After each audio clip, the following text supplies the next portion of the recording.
Bienvenidos a un nuevo episodio del podcast El futuro del trabajo. Como sabéis, un podcast que repasa las tendencias en el mundo del trabajo y en la gestión de personas en las organizaciones. En el episodio de hoy no tenemos invitado. Es un episodio que vamos a hacer los miembros del instituto. Tenemos a Rafa Díaz. Hola, Rafa. Hola, ¿qué tal, Jordi? Y a Santi García. Hola, Jordi, ¿qué tal? Y yo mismo, Jordi Serrano. Hoy vamos a dedicar este episodio a un tema que venimos siguiendo desde hace tiempo, que es el futuro del trabajo de los jóvenes. Por definición y en gran medida es el futuro del trabajo en general, ¿no? Porque los jóvenes al final son el futuro. Y además ahora que están terminando los cursos, pues muchos estarán o bien pensando los siguientes pasos o ya empezando a dar sus primeros pasos en el mercado laboral. Y este tipo de reflexiones pues son importantes hacerlas en este momento. Además, para los que no somos ya tan jóvenes, pues somos seguro muchos padres, madres, y es un tema que nos preocupa a todos por el futuro de nuestros hijos. Sobre esto llevamos tiempo investigando y en concreto Santi, ¿no? Que estás ahí, pues recientemente has tenido que hacer presentaciones, etcétera. O sea, casi te vamos a dirigir a ti muchas de las preguntas. Y para empezar, Santi, pues quizá la pregunta madre, ¿no? ¿Qué pasa con los jóvenes y el trabajo? Bueno, realmente el motivo de dedicarle tanto foco, ¿no? Porque últimamente, además, yo no sé qué ha pasado, pero en los últimos meses o incluso en las últimas semanas hemos visto a nuestro alrededor, yo no sé si es el efecto embarazada, ¿no? O qué es, pero hemos visto a nuestro alrededor un montón de noticias que van surgiendo en relación precisamente con esta cuestión del trabajo de los jóvenes, ¿no? Por ejemplo, el diario El País publica un monográfico sobre el tema hace poco, también es un tema pues, que ha sido objeto de debate en diferentes foros, en diferentes tertulias. La causa de que se le preste atención a este tema y de que se le preste tanta atención a nuestro país es porque los jóvenes no salen nada bien en la foto, ¿no? La realidad es que los jóvenes y el trabajo de los jóvenes en particular, pues en España sufre una situación que yo diría de las más desfavorecidas de toda la Unión Europea, de todas las comparadas. Y es un tema que realmente nos tiene que preocupar, pues porque como bien decías tú, ¿no? Si no somos jóvenes, pues porque pueden ser nuestros hijos, o porque si somos empleadores, pues porque pueden ser nuestros empleados del futuro, ¿no? Pero yendo más allá incluso de estos actores, es algo que nos tiene que preocupar porque al fin y al cabo estos jóvenes no son otra cosa que el capital humano del futuro de nuestro país. Entonces, si en la foto hoy salen mal, es muy probable que en la foto mañana sigan saliendo mal. Y este precisamente es el motivo que nos hace preocuparnos y prestar atención a esta cuestión. Y además llueve sobre mojado, ¿no? Como decías, en España sale mal, porque además en España salen mal muchos indicadores de trabajo en general, ¿no? Y además los jóvenes son los que están mal dentro de lo mal, ¿no? Sí. O sea, los jóvenes, pues podríamos decir que son uno de los sectores más desfavorecidos del mercado laboral español, sin ningún género de dudas, y lo miremos desde la perspectiva que lo miremos, ¿eh? Tanto salarios, condiciones contractuales, duración de los contratos de trabajo, capacidad adquisitiva, aprendizaje, formación que tienen en su trabajo. O sea, lo miremos desde donde lo miremos, cualquier indicador, veremos que entre los jóvenes pues, la situación es quizá la peor de todos los colectivos que podamos analizar en el mercado de trabajo. No, la verdad es que es un tema realmente crítico y yo me gustaría también ahora un poco elevar la mirada y ver la perspectiva también global, ¿no? Y en relación con la demografía. Santi, ¿tú cómo lo ves en comparación con otros continentes o más que con otros países, ¿no? Más por ver una visión más global. Bueno, el tema de la demografía es muy buena pregunta, Rafa, porque realmente al final los jóvenes no son otra cosa que un fenómeno demográfico, ¿no? Estamos hablando de una cohorte demográfica de personas de una determinada franja de edad que se van moviendo en el tiempo, ¿no? No son siempre los jóvenes no son siempre los mismos. O sea, los que son jóvenes hoy luego se hacen mayores y así sucesivamente. Entonces, desde la perspectiva de la demografía, pues aquí en España ya sabemos lo que sucede, ¿no? El gran problemón al que nos enfrentamos es el del envejecimiento de la población, con lo cual cada vez tenemos menos jóvenes. Pero esto también es verdad, y por poner las cosas en contexto, que no es un fenómeno exclusivo de España. El fenómeno del envejecimiento de la población es un fenómeno mundial. Si observamos cuál es la mediana de edad de la población mundial, pues veremos que progresivamente pues esto ha ido creciendo y previsiblemente va a seguir creciendo en los años que se avecinan, ¿no? Con lo cual, de alguna manera, yo creo que un titular, ¿no? Una idea fuerza que deberíamos de quedarnos en la cabeza es que en el mundo, en el conjunto del planeta, cada vez va a haber menos jóvenes. Cada vez va a haber menos jóvenes porque, como consecuencia de ese fenómeno de envejecimiento, pues esos jóvenes, que hoy son muchos, pues se van a ir haciendo mayores y como las siguientes generaciones cada vez son más pequeñas, pues no van a llegar a reemplazar, ¿no? ese número de personas que hoy tenemos clasificadas como jóvenes. Pero luego hay otro... Eso sería una buena noticia, digamos, porque en general, buena noticia, ¿no? Porque en general, como hay menos jóvenes, van a tener más oportunidades laborales. ¿O? Bueno, depende de cómo lo veas, ¿eh? O sea, realmente buena noticia, yo no lo veo. Quizá al contrario. Y si queréis, vamos a una situación extrema como pueda ser la de nuestro país. O sea, el problema es que no hay trabajo para los jóvenes, pero no porque haya muchos jóvenes, porque hay poco trabajo y porque hay mal trabajo. Ahí es donde está el problema, no en cuántos jóvenes haya. Si a esto le sumamos que estos jóvenes, en teoría, son las personas sobre las que va a caer la responsabilidad de mantener el sistema de previsión social del país, pues realmente que haya menos jóvenes y si tienes menos jóvenes pues tampoco trabajan, pues mal lo tenemos, ¿no? Tampoco ayuda. Claro, no, porque al final el sistema está montado sobre una pirámide demográfica que ya no es la actual. O sea, al final la entrada teórica debe ser con muchos más jóvenes que van entrando al mercado de trabajo y que luego, pues bueno, al final estos van metiendo recursos económicos al sistema, ¿no?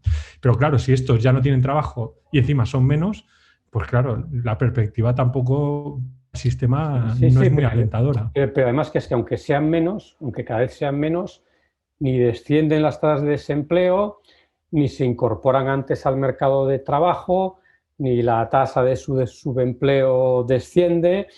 O sea, que no es por cuántos haya, ¿no? A lo mejor realmente sí que hay un problema y luego si queréis ya entraremos en esto, ¿no? De desfase entre oferta y demanda del mercado de trabajo, pero realmente una gran parte del problema no está en los jóvenes o en cuántos jóvenes hay, sino en el sistema.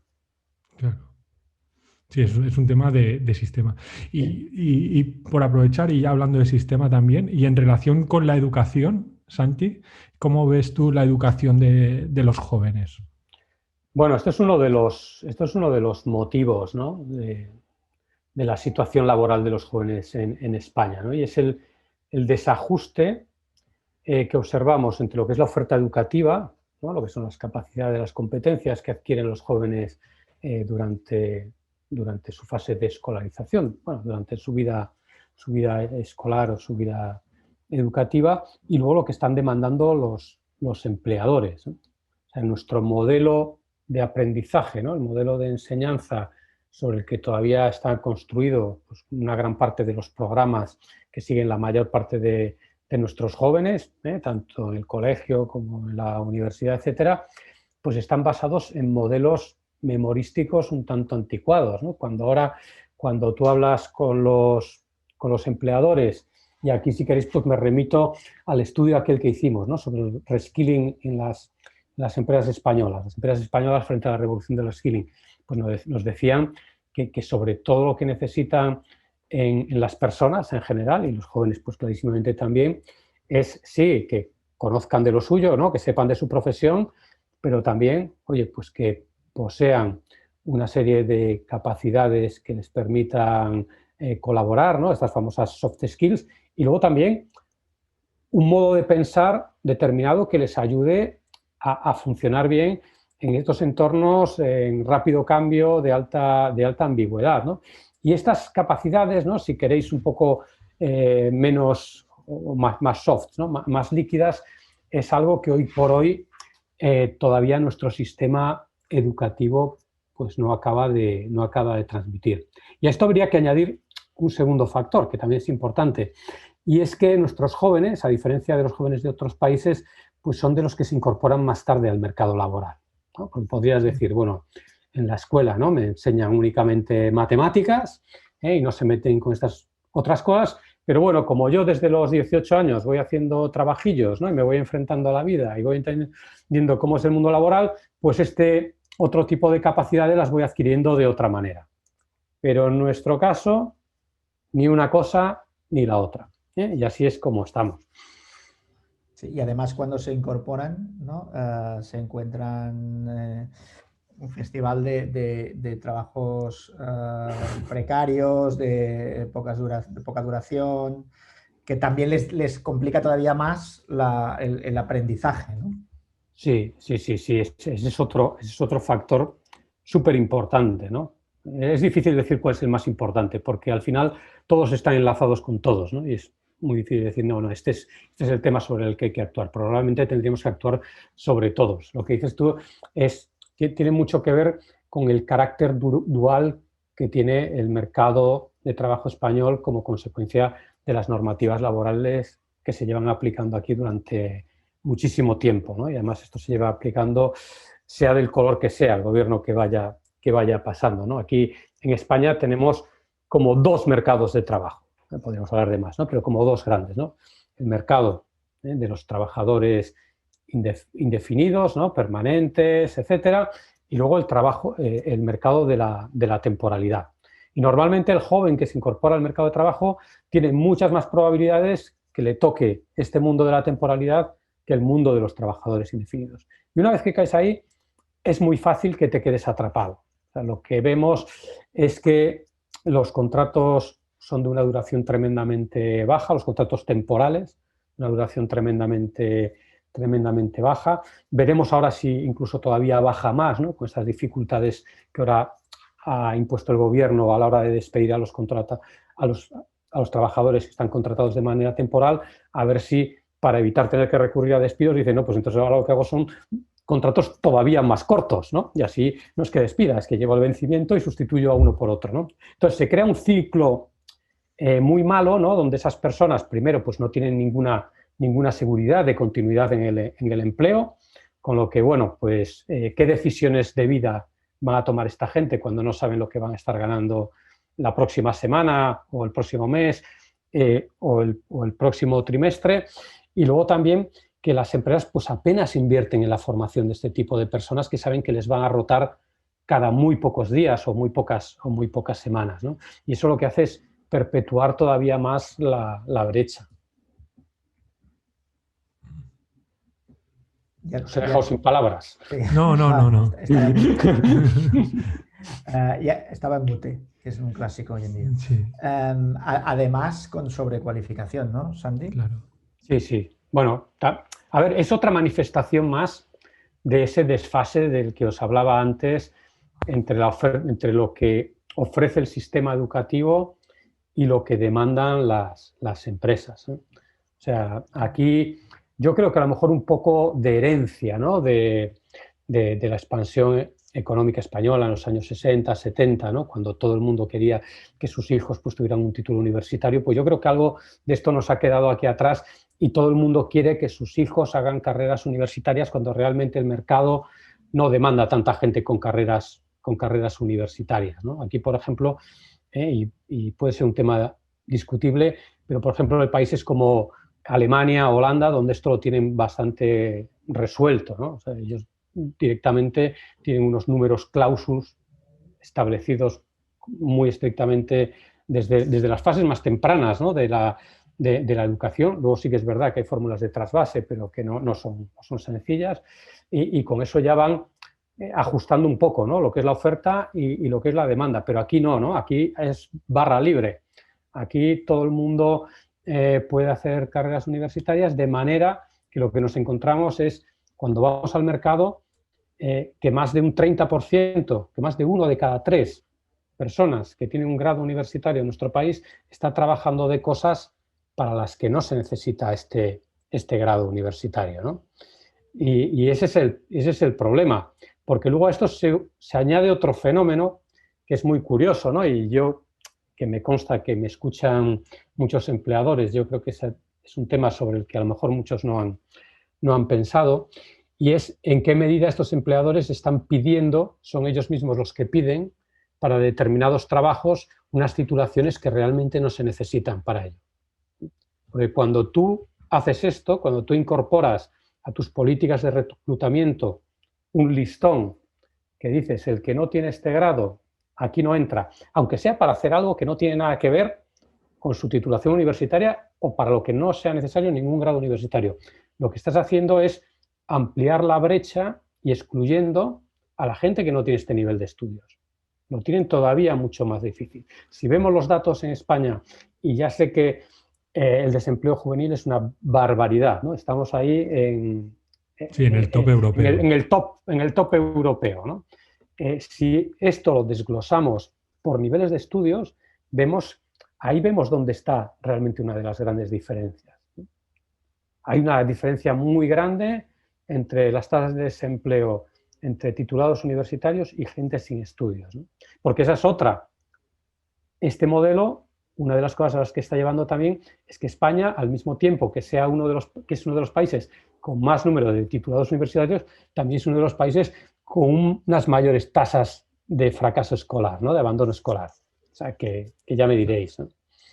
No, claro, al final el propio es como un mal endémico del propio país. O sea, hemos entrado en círculos viciosos que hacen que el cambio sea bastante difícil, ¿no? No tenemos una industria o un modelo que pueda emplear al talento que se está generando, por un lado. Luego, los que no llegan a hacer estudios superiores se quedan atrás totalmente porque no hay una alternativa intermedia. Y luego el sistema de formación profesional es muy limitado, ¿no? Y está como desprestigiado socialmente. O sea, que realmente aquí hay que hacer un replanteamiento realmente importante para que esto cambie.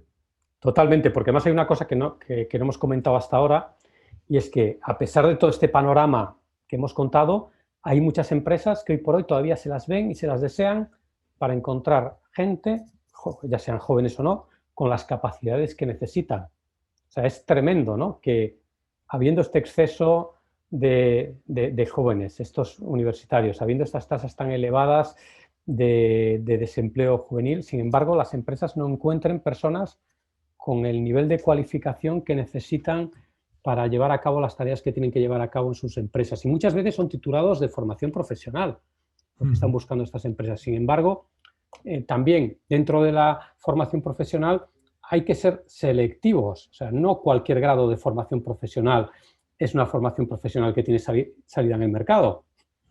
O sea, no claro. Todo vale, no todo es igualmente demandado. Habría que incentivar, ¿no? Habría que dar empujoncitos para que la gente pues, pudiera orientarse hacia este tipo de cuestiones más demandadas. Oye, luego si por amor al arte quieres dedicarte a más cosas, pues encantado. Pero si tenemos que priorizar en términos de inversión pública o de retorno de la inversión pública dónde ponemos los fondos, pues habría que ponerlos en aquellos donde el país a largo plazo puede tener una mayor tasa de retorno, digo yo. No, para mí también es interesante, Santi.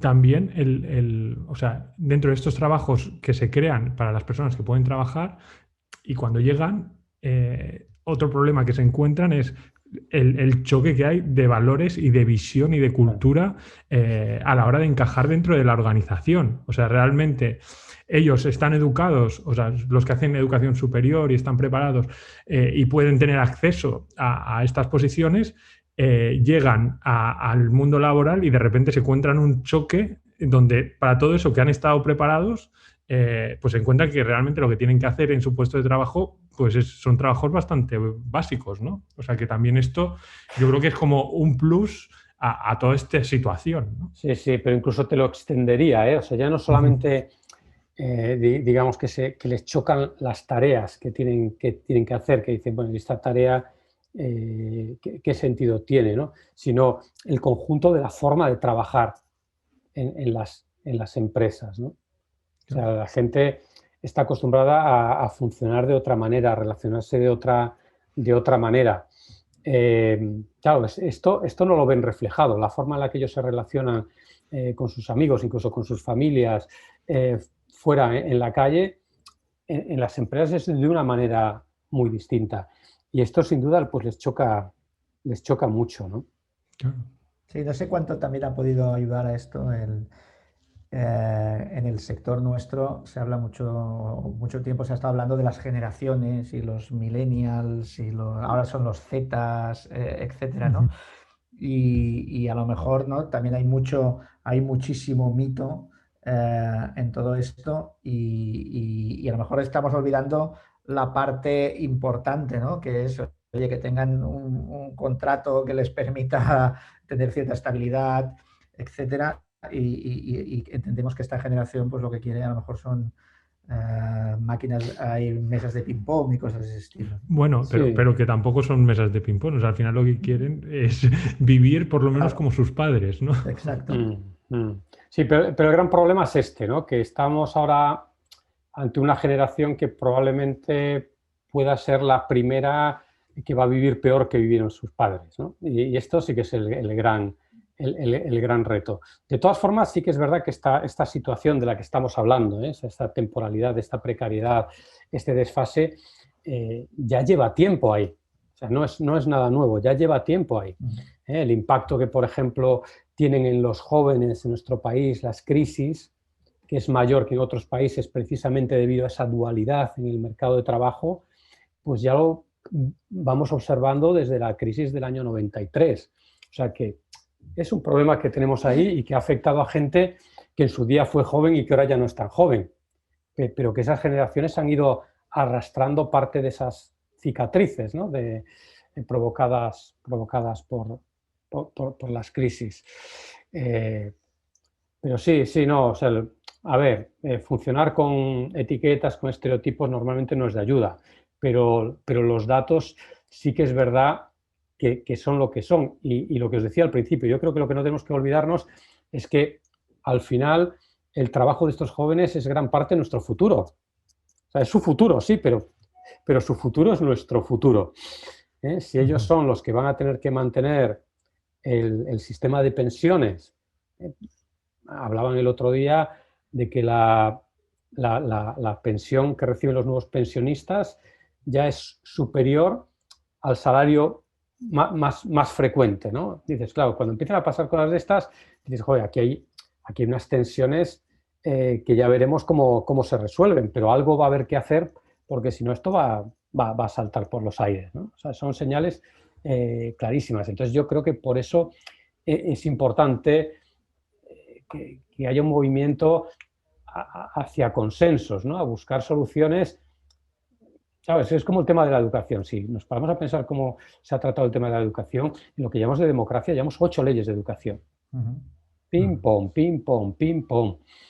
Claro, es que así no resolvemos nada. En otros países lo que se hace es buscar grandes consensos sobre estos temas, que son temas además cuyos resultados no los vamos a ver a corto. O sea, si cambiamos la educación hoy, mañana no vamos a ver absolutamente nada. El mercado de trabajo estará exactamente igual. Necesitamos mirar a más largo plazo. Pero claro, si no hay consensos, todo el mundo va a estar pensando únicamente en cuáles son los resultados que va a conseguir en las próximas elecciones. Que con mucha suerte será 4 años, pero más probable que sean 3 o que sean 2. Y ahí es donde estamos en esta espiral. Sí, como llevamos un rato y no quiero que se nos deprima todo el mundo. Hablemos de otra cosa. Claro, No. está claro que la situación está complicada. Entonces, hay partes de la solución que ya os apuntabas, ¿no? Que vienen del mundo público, de las leyes, etcétera. Eso tiene su recorrido. Pero digamos algo más aterrizado que puedan hacer organizaciones, que puedan hacer las propias personas. ¿Qué consejos le daríamos a los jóvenes que están hoy en día empezando su carrera profesional? Yo antes de empezar con los jóvenes empezaría con las empresas. Venga, que nos hemos dejado en medio. Vamos allá. Y al final son las que dan empleo, ¿no? Y yo creo que ahí hay varias cosas, ¿no? O sea, por un lado, lo que os decía antes, ¿no? O sea, pensar bien cuáles son los requisitos que exigen a sus candidatos para hacer los trabajos que tienen que hacer en sus organizaciones. Puede haber casos en los que sí que esté justificado pues, que una persona tenga una titulación determinada, ¿no? Eso es necesario. Pero yo creo, y los datos nos dicen, que todavía son muchas las empresas en que piden por pedir y lo que están haciendo es crear una brecha todavía mayor entre las personas que tienen esa titulación y que por tanto tienen más probabilidades de encontrar un empleo y la gente que no la tiene. ¿No? Y además señalizar al mercado que mejor que te saques la carrera para encontrar un trabajo, ¿no? Con lo cual es el bucle. Claro. Esto se retroalimenta. Entonces la gente intenta sacarse, pero hay algunos que pues, ni les gusta estudiar y entonces, ¿cuál es la reacción? Pues a veces, oye, pues tiro la toalla. Entonces, abandono escolar, te vas al otro extremo. O sea, no es que te quedes haciendo algo en el medio, es que vas a un extremo o te vas al otro. Claro, esto es un tema. Segunda cosa que creo que pueden hacer los empleadores, bueno, todo el tema de la contratación temporal. O sea, al final que la gente esté atrapada, ¿no? En esos círculos de temporalidad durante años completos, ¿no? A veces cambiando pues, de empleador, porque si no además pues, sería un fraude de ley, está claro, pues eso también es un problema, ¿no? Pues como empleadores planteemos qué impacto tiene en la sociedad que nosotros perpetuemos esta situación de temporalidad, y ya no solamente entre los jóvenes, ¿no? Sino entre ese colectivo que forma parte de ese segundo mercado de trabajo más desfavorecido. Y luego yo diría que en tercer lugar, otra cosa que pueden hacer también los empleadores es cuidar la propia formación profesional de sus trabajadores. La formación profesional una vez que están en activo, ¿no? Y es algo que también veíamos en el estudio este que hicimos sobre reskilling en las empresas españolas, ¿no? Sí que es verdad que hay muchas empresas que están preocupadas, pero todavía hay muchas, y más en un país de pequeñas empresas, como es la realidad de España, donde esto no sucede así. Y yo creo que estas son tres cosas concretas que podrían hacer los... Para mí, Santi, de lo que comentas, y me parece muy interesante el enfoque de impacto social, ¿no? O sea, que realmente yo creo que ahí las organizaciones, y después de lo que hemos vivido, ¿no? En este año y medio o 2 años, es, o sea, realmente esa reflexión de... con las decisiones que estoy tomando en el tipo de trabajo que estoy generando, ¿qué impacto tiene eso en la sociedad que construyendo, ¿no? O sea, sí. Realmente yo creo que es una reflexión que no está llegando a los empleadores ni a los departamentos de recursos humanos, y realmente creo que ahí está una clave, o sea, y de la calidad del trabajo que se está generando y de las consecuencias que todo eso tiene para la sociedad que estamos construyendo. Claro, totalmente. O sea, realmente... Y en el tema concreto del que estamos hablando hoy, que es el trabajo de los jóvenes, es clarísimo. O sea, cada año, cada día de experiencia que pierden, pues pierden valor como profesionales, ¿no? Es una experiencia que han dejado de tener, un conocimiento que han dejado de adquirir. En un mundo de mercados de trabajo globalizados, a lo mejor también es competitividad que pierden frente a otros jóvenes en otros países, ¿no? Que ahora además con el tema de trabajo a distancia pues pueden competir con más libertad unos con otros. Entonces, o sea, desde una perspectiva, si quieres, de lo público, de lo social, es decir, oye, yo con mis prácticas de gestión de este segmento más joven del mercado de trabajo, qué impacto estoy teniendo hoy, y de ese impacto que tengo hoy, qué otros impactos se van a derivar más adelante. Sí, totalmente. O sea, se habla en estudios longitudinales del impacto del trabajo sobre los jóvenes para recuperarse, que el tiempo en que tardan en volver al mercado de trabajo después de vivir una crisis es de 10 años. O sea, que realmente no es una cosa que podamos pensar al corto. O sea, los impactos son muy grandes y la recuperación lleva muchos años. Claro, además ahí hay una cosa muy interesante, Rafa, que esto lo estudiaron hace muy poquito la gente de FEDEA, que es el impacto de las crisis, ¿no? en la gente, ¿no? O sea, está la idea esta del efecto cicatriz, que si tú entras en el mercado de trabajo en una crisis, luego vas arrastrando un efecto cicatriz. Y esto es así, también es así en España, pero aquí en España hay una trampa mayor que tiene que ver con esta dualidad del mercado de trabajo, y es la temporalidad. Y es que cuando tú estás en una crisis, no solamente digamos que esto afecte a largo plazo a las personas que se incorporan al mercado de trabajo, sino que de alguna manera se devalúa todo lo que es el mercado de trabajo de los temporales, porque van venciendo y a la que van renovando ya es otro pam, pam, pam, pam, pam, ¿no? Va bajando. Entonces, la cicatriz ya no les queda solamente a los que se incorporan al mercado de trabajo. Como de alguna manera cada temporal se vuelve a reincorporar al mercado de trabajo en el momento que vuelve a firmar su nuevo contrato, pues en el momento de crisis toda esa cohorte arrastra durante mucho más tiempo esas consecuencias. Sí, ¿no? sí, de eso se ha hablado de la devaluación interna, ¿no? O sea, cómo las crisis, y yo creo que en este país, como bien decías, ¿no? Y que lo han estudiado, pues cada vez nos están impactando más, pero incluso a que todos los trabajadores que quieren volver a entrar al mercado. O sea, sí. que es un problema sistémico, ¿no? Sí, lo podemos ver desde la perspectiva de la capacidad adquisitiva, ¿no? De la capacidad de compra. O sea, cada vez a los jóvenes les resulta más difícil independizarse.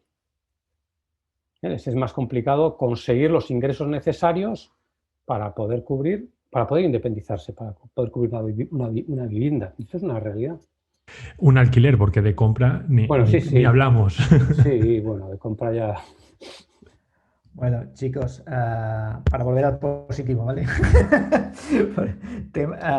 ¿Qué recomendaríais, digamos, a unos jóvenes que nos estén escuchando ahora, que estén decidiendo a ver qué carrera hago, o acabo de terminar la universidad y a lo mejor en septiembre empiezo a enviar currículums? Bueno, realmente el panorama... A ver, depende de qué jóvenes. O sea, como os decía antes, hay muchas empresas que les cuesta encontrar la gente que necesitan. Por eso yo creo que quizás si ya estás para echar currículums, igual vas un poco tarde, ¿no? Pero si no, pensar bien o tratar de entender bien qué es lo que necesita el mundo, ¿no? O sea, ¿qué es lo que necesita el mundo? O sea, en otros países esto ya está regulado. Aquí, ¿cómo puedes hacer lo que te da la gana? Bueno, pues haces lo que te apetece y luego resulta pues que el mercado de trabajo demanda cosas distintas a las que podemos ofrecer nosotros. Pero yo creo que tener en cuenta exactamente qué titulaciones, si es que va de titulaciones, son las más demandadas. Tema de idiomas, absolutamente imprescindibles. Es lamentable que a estas alturas haya gente en este país que le cueste expresarse en inglés, y todavía más lamentable aún que haya gente que le siga costando expresarse en castellano, sobre todo la expresión escrita. Es muy triste, pero es una realidad. Nuestros primos de Latinoamérica, y me consta que hay muchos escuchándome ahora, nos dan sopas con onda en esta materia. Entonces, entender estas cosas. Y luego entender toda esta parte, si queréis, más difusa, ¿no? Que hoy por hoy no está recogida en los currículos, pero que cada vez más las empresas demandan, ¿no?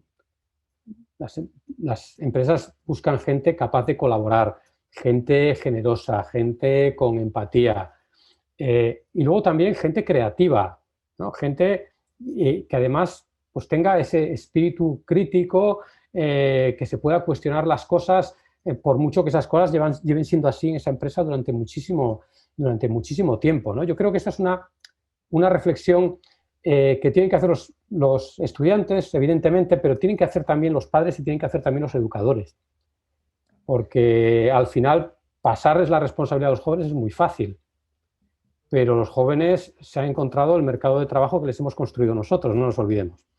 Sí. Yo también añadiría el tema de hibridar, ¿no? De que porque tú hayas estudiado X, si puedes complementar con Y, ¿no? Claro. Sí, justo una cosa estaba... que sea distinta, ¿no? No con 2X. Claro, justo yo estaba pensando en el concepto de amplitud, ¿no? O sea, curiosidad y amplitud, ¿no? O sea, cómo manejar esos dos conceptos, ¿no? O sea, seguir siendo curioso a pesar de que tengas tu licenciatura o tus estudios o tu FP o lo que tengas, sigue curioseando, ¿no? Porque si sigues explorando, pues al final verás caminos por donde puedes emplearte, ¿no? Y que yo creo que eso es interesante. Y luego el concepto es fundamental. Sí. Y luego lo que comentaba yo ahorita, esa amplitud. Oye, que si tú has acabado el estudio X, pero te gusta Y y Z, pues oye, intenta aprender también a hacer eso o cómo eso se puede aprovechar, ¿no? Y crear... Pero que no quiere decir exclusivamente que tengas que hacer otra carrera claro. años o una cosa, digamos, reglada, etcétera, ¿no? Que salgan fuera, eso ayuda muchísimo, por ejemplo. Sí. Pero que no salgan a hacer el Erasmus, ¿vale? O sea, sino que salgan a trabajar. Sí. Y que vean realmente cómo es el mercado de trabajo de esos países, cómo funciona, qué es lo que piden, qué les diferencia a ellos de los jóvenes de esos países, qué pueden ofrecer unos, qué pueden ofrecer otros. Todo eso son experiencias que ayudan mucho a abrir los ojos. Y es lo que necesitamos, ¿no? Abrir los ojos, porque el mundo ha cambiado. Totalmente. Bueno, lo tenemos que dejar aquí. Espero... Bueno, ha sido una conversación así de café informal. Una conversación de café, pero sobre un tema que es súper relevante. Si hemos podido añadir algún poquito de conocimiento o brizna de esperanza, espero que haya sido así. Hombre, yo creo siempre hay esperanza. Claro, lo primero es tener conciencia, ¿no? O sea, una vez que tenemos conciencia y sabemos realmente lo que tenemos, o sea, a partir de ahí podemos construir, ¿no? O sea, y tener esa esperanza para poder pensar en cosas que podemos hacer para que esta situación cambie. Correcto. En la esperanza hay que trabajársela. Muy bien, pues lo dejamos aquí con esa frase de la esperanza hay que trabajarla, que hizo un buen resumen del episodio. Y muchísimas gracias a los dos y nos vemos en la próxima. Un placer. Siempre un placer. Hasta luego.